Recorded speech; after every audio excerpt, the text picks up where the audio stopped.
reconceptualizing, because, yeah, okay.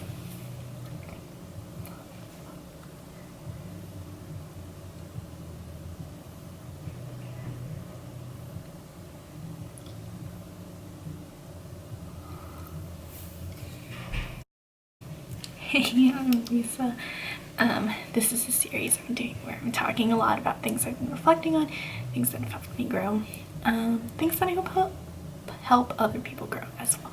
So yeah, today I'm talking about self-care, and it's because basically up until very, very recently, my therapist and I would spend a lot of time where we would talk about things, and then she would be like, oh, like, I think this is an opportunity for you to practice self-care or practice more self-love, and are there like strategies you're doing to ensure that you're doing that and taking care of yourself and showing yourself what you're worth, and what you're deserving of. And I think every conversation we would have about that would make me very, very physically uncomfortable. Like, I would feel it in my gut, I would feel it in my body. I just had a lot of anxiety surrounding this concept, and I think a lot of the things that I said, why it made me so uncomfortable, included that I think the term self-care and loving yourself is such a hot buzzword right now. I think if you go on Instagram or go on Twitter, there's a lot of like cute little infographics about how to take care of yourself and drink more water and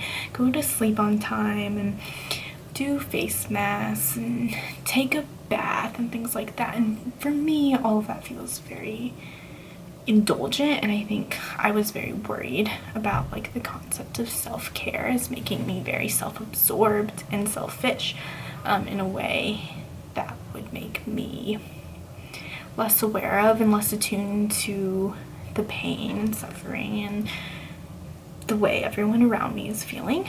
I think one thing I've struggled with a lot, really in the past few years especially, has been being a very extreme empath and caring person.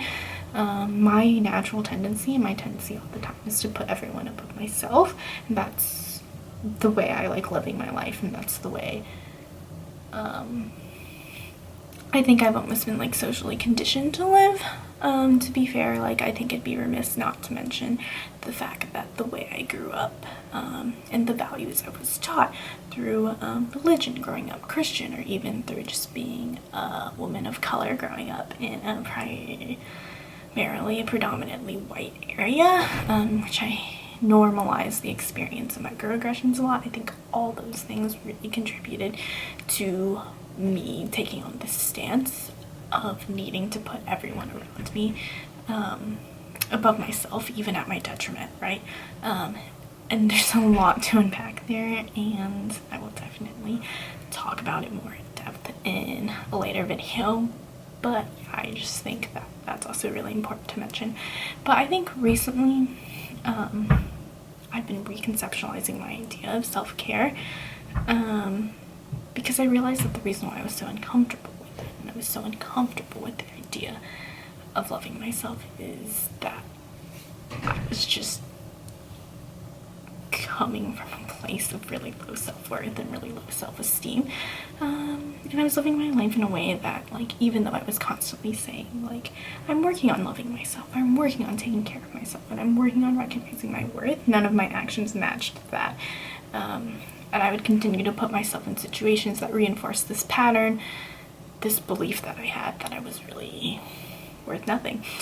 Yeah, and I've realized that, like, constantly putting everyone else's feelings, actions, thoughts above my own isn't really fully being selfless, when it just creates resentment and pain for myself. Because really, like, while it sounds cheesy and cliche, it is so true that a healthy you is the best and most capable person of taking care of those around you, and ignoring your own needs will never result in something good like that.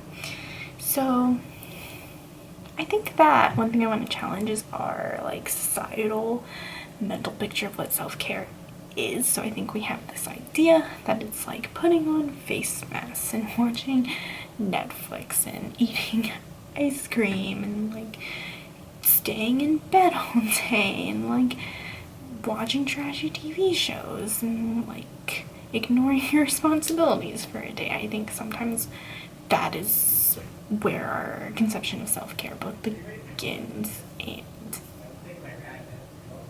ends. And I think that those things are important. I think that it's so important to just take time and unwind and relax, but I think that that can't be all that self-care is. Because I think we want taking care of ourselves to feel very indulgent, and we want it to feel good. Like, I think for us, we have this idea that, like, well, if it's self-care, it has to feel good in the moment, and it has to make me feel good immediately. But I think one thing I've been learning this year is that sometimes it makes you feel fucking bad, and sometimes it's really hard, right?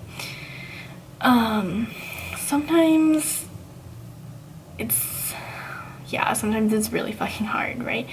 I think most of the time it's really fucking hard and it doesn't feel good in the moment. It's going to the gym when all you want to do is lie in bed. It's making myself eat vegetables when I want to have 100% chocolate-based diet.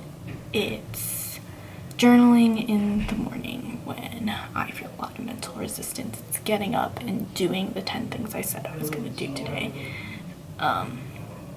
That are there to help me meet my goals, even when I just want to lie in bed and be sad. It's going to therapy on days when I know talking to my therapist might make me feel bad. It's being honest with my therapist about things I've done and mistakes I've made, even if that's going to make me feel shitty. And it's about being honest with myself, too, right?